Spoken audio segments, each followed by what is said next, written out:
एक गांव में 3 बेहतरीन दोस्त रहते थे, सलीम, अकरम और निदा। इन तीनों का घर में दिल नहीं लग रहा था। सलीम बहादुर और माहिर था, उसका घर दिल नहीं लग रहा था।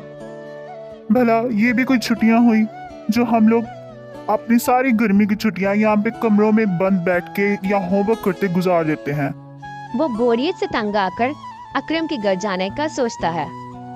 वही निदा भी कभी बिस्तर पे लेटती तो कभी जमीन पर, कभी खेलने लग जाती तो कभी खुद से बातें करने लग जाती, मगर उसका भी कहीं जीना लग रहा था।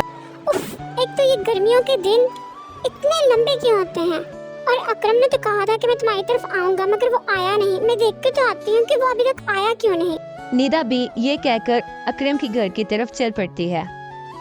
जिसके घर निदा और सलीम जाने की बातें कर रहे थे, वही अकरम भी अपनी चिड़िया से बातें कर रहा था। छोटी परी, तुम तो चली जाओ बाहर। तुम यहाँ क्यों बैठी हुई हो? मुझे तो मजबूरी है, मेरी मामा मुझे रोक लेती है। तुम तो बाहर जाओ, जाकर दुनिया देखो। इस गर्मी के मौसम को ही एंजॉय करो। यहाँ पे तो बोर हो जाओगे मेरे साथ बैठ के। छोटे मियाँ, तुम बाहर जाने की बात कर रहे हो? बाहर तो इतनी गर्मी है, तुम्हें क्या बताऊँ। बाहर तो पसीना ही नहीं खड़े होने दे रहा, और तुम मुझे कह रहे हो मैं बाहर चली जाऊँ। तुम वैसे ही मुझे कहो कि मुझे अकेला छोड़ दो, मैं तुमको छोड़कर चली जाती हूँ। छोटी परी अकरम से नाराज होकर उसके कमरे से बाहर की तरफ चली जाती है। अकरम उसे रोकता नहीं। छोटी परी के जाते ही सलीम भी कमरे में आ जाता है। उसके आने पे अकरम उसे बताता है कि अभी अभी छोटी परी मुझसे नाराज होकर कमरे से बाहर गई है। यार बाहर इतनी गर्मी है और मामा मुझे घर से बाहर निकलने ही नहीं दे रही। मेरी गर्मी की छुट्टियां तो बस कमरे में बोर होके बोरियत के साथ गुजर रही हैं। तुम बताओ। सिर्फ तुम्हारा नहीं मेरे दोस्त, सभी का यही हाल है। एक तो गर्मियों में छुट्टियां हमें इतनी लेट मिलती हैं, और वो भी ऐसे माहौल में मिलती हैं कि हम कुछ कर भी नहीं सकते, कुछ खेल कूद भी नहीं सकते। अभी इतनी बातें कर ही रहे थे कि निदा भी कमरे में दाखिल होती है और बोलती है कि अरे वाह सलीम मियाँ, तुम भी यहाँ पे हो। अकरम, मैं तुम्हें कब से ढूंढ रही थी, तुम यहाँ पे हो। तुमने तो कहा था आज तुम हमारे घर आओगे हमारे साथ खेलने। तीनों दोस्त आपस में बात करने ही लगते हैं कि तभी छोटी परी आ जाती है। मैं अभी अभी एक ताज़ी खबर सुन के आई हूँ, कान करो जरा पास आओ। तुम लोग को बताती हूँ कि यहाँ जंगल में बहुत सदियों पुराना एक सोना है, जो अगर तुम लोगों को मिल जाए तो तुम लोगों की तो मौज है मौज। कमरों में एसी लग जाएंगे, फिर किसी को कोई मना नहीं करेगा घर से बाहर निकलने से, कोई किसी के घर जाने से भी नहीं रोकेगा। अब देख लो भाई, जिसकी जो मर्जी वो चाहे करे। अगर तुम लोगों को भी खजाना देखना है तो मेरे पीछे पीछे आ जाओ भाई। वो तीनों गर्मियों की छुट्टियों में घर रह के तंग आके बगैर सोचे समझे ही छोटी परी के पीछे चल पड़ते हैं। अकरम की छोटी परी यानी छोटी चिड़िया जब उनको लेके जंगल से गुजर रही होती है तो जंगल के मनाज़र उन तीनों को बहुत लुभाते हैं। यही है वो जादुई नक्शा। तुम लोग तो मेरी बात सुन ही नहीं रहे थे। देखो, ये जादुई नक्शा है, इसमें साफ साफ खजाने का लिखा हुआ है। हम अगर इस नक्शे को फॉलो करते जाएं तो हम आराम सुकून से खजाने तक पहुंच सकते हैं। ये सुन के निदा वो जादुई नक्शा उठाती है और ये देख के तीनों हैरान रह जाते हैं कि वाकई ये जादुई नक्शा इसी खजाने की तरफ लेकर जा रहा था। हम लोगों को क्या करना चाहिए गाइस, तुम लोग मुझे बताओ। हमें छोटी चिड़िया की बात माननी चाहिए या नहीं माननी चाहिए? हमें वापस घर चले जाना चाहिए या यहाँ पे रहना चाहिए? तुम लोग दोनों चुप क्यों हो गए, खामोश क्यों हो गए? मुझे बताओ, हमें क्या करना चाहिए? तुम दोनों का मुझे नहीं पता, मगर मैं अपनी छोटी चिड़िया को अकेला नहीं छोड़ूंगा। अगर वो जाना चाहती है तो मैं उसके साथ खुद जाऊंगा। उसे अकेला कभी नहीं छोड़ूंगा, क्योंकि छोटी चिड़िया मेरी छोटी परी है, मेरी छोटी बहनों जैसी है, और बहनों को कभी तन्हा नहीं छोड़ा करते, ऐसा मेरी माँ कहती है। अरे तुम दोनों बहस में क्यों लग गए हो? अगर हम लोग जाएंगे तो इकट्ठे जाएंगे, तन्हा कोई नहीं जाएगा। और वैसे भी हम सब इकट्ठे होंगे तो एक जान होंगे और ताकतवर होंगे। अकेले की कोई ताकत नहीं होती। तो हम सब जा रहे हैं तो फाइनल जा रहे हैं। सलीम मियाँ, मैंने सोचा तो नहीं था कि जिंदगी में कभी मैं भी तुम्हारे साथ इत्तेफाके राय करूंगी, मगर हाँ, अगर जाएंगे तो तीनों, वरना कोई नहीं। जब सब खामोश हो गए तो छोटी परी बोली, चलो यार, बात मान जाओ, इतने तरले भी ना करवाओ। आज जो वैसे भी तुम सब लोग घर में बोर ही हो रहे हो ना, चलो चलते हैं प्लीज। छोटी परी के कहने पे सब राजी हो गए और छोटी परी के पीछे पीछे जंगल की तरफ खजाना ढूंढने की तलाश में निकल पड़े।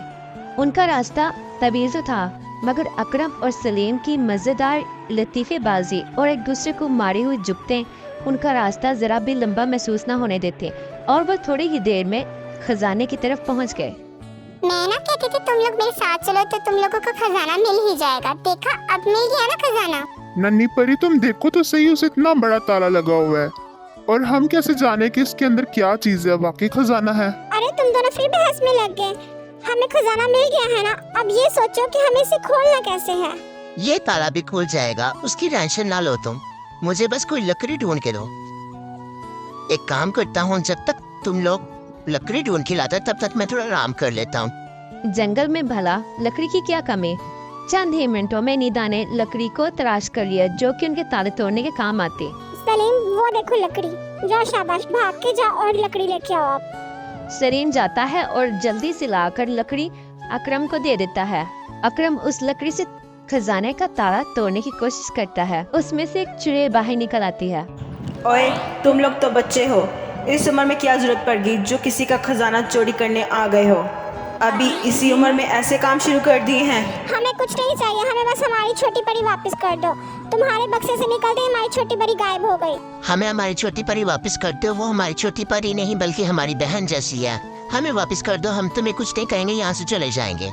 हाँ, हम बिल्कुल सच कह रहे हैं। हमें हमारी छोटी बड़ी वापस कर दो, हम तीनों यहाँ से चले जाएंगे और कभी भी तुम्हारा किसी के सामने जिक्र भी नहीं करेंगे और ना दोबारा कभी पलट के यहाँ पे जंगल पे आएंगे। हमें जाने दो बस। जाने देती हूँ, जाने देती हूँ। अब क्या हो गया? पहले तो मुझे खोलने की बड़ी चाह थी तुम तीनों में, अब क्या हो गया? अब मजा चखो। वो चुड़ैल उन पे जादू करती है और तीनों बेहोश हो जाते हैं। मेरा अच्छा भला खाना तैयार हो गया है, अब मुझे पूरा महीना कुछ खाने की ज़रूरत नहीं पड़ेगी। मैं इन्हीं को खा जाऊंगी, वो भी जिंदा। हा हा हा हा हा। इतनी ही देर में अकरम की माँ अकरम के कमरे में आ जाती है और आकर, या खुदा, चंगी भली जान छुट्टी होंदी है। एक दिन हम छुट्टियां हो जांदियां स्कूलों चों ते साडी जान आजाद बका छड्डदे ने। मैं कितनी दफा दरवाजा नॉक करके गई हूँ, ऊपर से 2 बज रहे हैं, तुम उठ क्यों नहीं रहे?